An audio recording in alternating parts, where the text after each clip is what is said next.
सलमान खान के बाद अब जितेंद्र आव्हाड को बिश्नोई गैंग ने दी धमकी। 2 लाख रुपए नहीं दिया तो अपने जान से हाथ धो बैठोगे। बिश्नोई गैंग के रोहित गोदारा ने ये धमकी ऑस्ट्रेलिया से विधायक डॉक्टर जितेंद्र आव्हाड को दिया। धमकी के बाद डॉक्टर जितेंद्र आव्हाड के बंगले पर पुलिस ने आने वाले की जांच करना शुरू किया।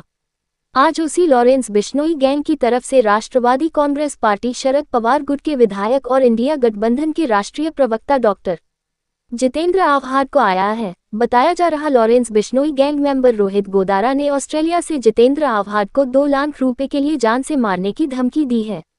पत्रकारों से बोलते हुए आव्हाड ने बताया कि मुझे आज मेरे निजी मोबाइल पर लॉरेंस बिश्नोई गैंग के मेंबर रोहित गोदारा की तरफ जान से मारने की धमकी दी गई। इसी पर आव्हाड ने कहा कि ऐसे धमकी मुझे बहुत आते हैं, ऐसे धमकियों से मैं रोजाना गुजरता हूं, जिंदगी ऐसी धमकियों से गुजरती है। क्या कहा जितेंद्र आव्हाड ने, सुनिए। आपको जिस तरीके से धमकी भरा कॉल आया, जिस तरीके से सलमान खान को बिश्नोई गैंग से जिस तरीके से घर पे उनके फायदे लगातार आपके ऊपर जिस तरीके से कई वर्षों में जो है लगातार आपके ऊपर जो बहुत से धमकी वगैरह कॉल आपको आ रही है, इस बात भी बिश्नोई गैंग से है, तो इसके लेकर कोई पुलिस में जो मामला दर्ज करने की कोशिश करेंगे क्या कुछ? तो 15 मिनट पहले कॉल आया, देखेंगे आगे क्या करना है। जिंदगी भर इससे ही खेलते आया हूँ। गेल्या 2 वर्षात असे जे कॉल आहेत ते बरेच अनेक नेत्यांना आलेले आहेत। काय वाटतं, लॉ अँड ऑर्डर कुठेतरी या ठिकाणी महाराष्ट्रामध्ये आहे ती कुठेतरी बिघडलेली वाटते का? आणि अशा प्रकारचे जे फोन मांडलेले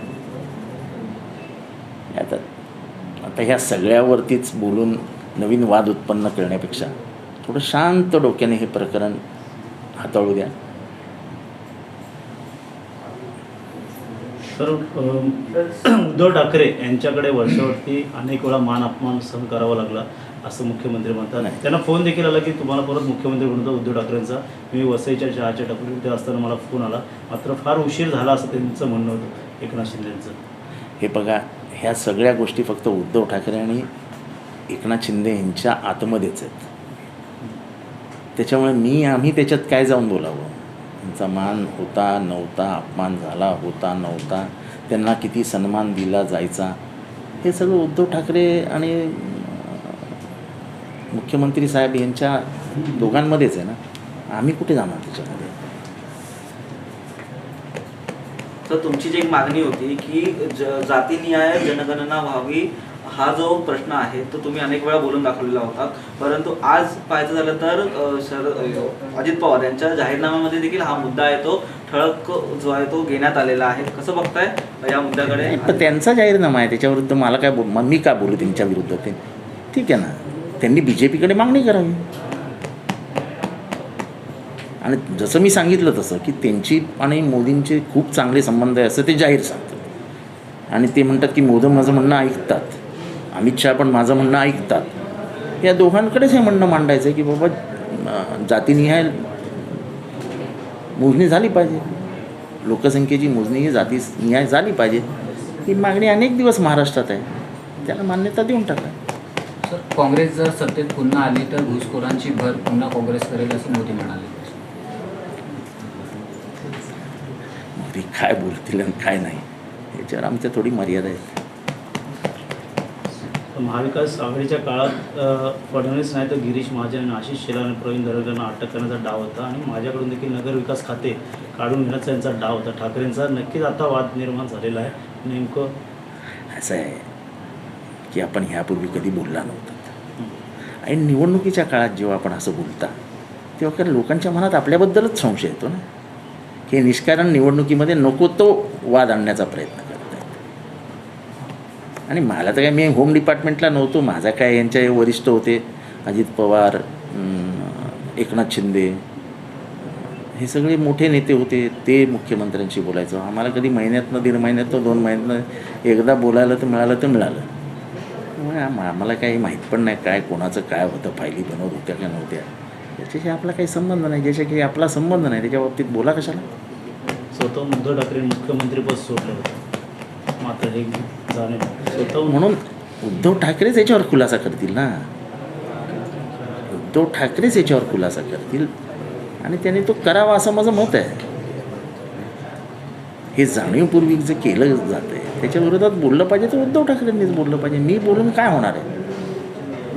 मला समजा अंतर्गत माहिती जरी असली तर माझ्यावर विश्वास कोण ठेवणार? हा विश्वासार्हतेचा भाग आहे. त्याच्यामुळे ह्याच्या बाबतीत बोलायचं असेल तर उद्धव ठाकरेंनी बोलावं. आम्हाला माहीत पण नाही काय झालं आहे. सर, राज्यात महाविकास आघाडीची सत्ता असताना महाविकास आघाडीकडून भाजपच्या नेत्यांना अडकवण्याचा प्रयत्न केला गेला असं वक्तव्य आहे ते मुख्यमंत्र्यांनी. मी तुम्हाला तेच सांगतो ना की वरचे जे 4 जण होते त्याच्यामध्ये मुख्यमंत्री एकनाथ शिंदे साहेब होते. मग त्यांच्यामध्ये काही ठरलं असेल मला तरी माहीत नाही, कारण का आम्ही कुठल्याच खिचगंटीत नव्हतो त्यांच्या.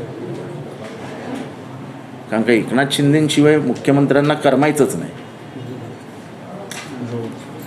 म्हणजे हाऊसिंगची मीटिंग असली, मुख्यमंत्र्यांबरोबर बसलो तर पहिला प्रश्न त्यांचा असा असायचा, एकनाथ आलाय का रे? त्याच्यामुळे मला या बाबतीत काही माहीत पण नाही आणि मला या बाबतीत काही बोलायचं पण नाही. त्यांचा अंतर्गत प्रश्न आहे तो त्यांनी सोडवावा, आपल्याला काय करायचं. संजय शिरसाट म्हणतो की संजय राऊत शरद पवार जाऊन बसायचे आणि बोलायचे, ठाकरेंना मुख्यमंत्री करा.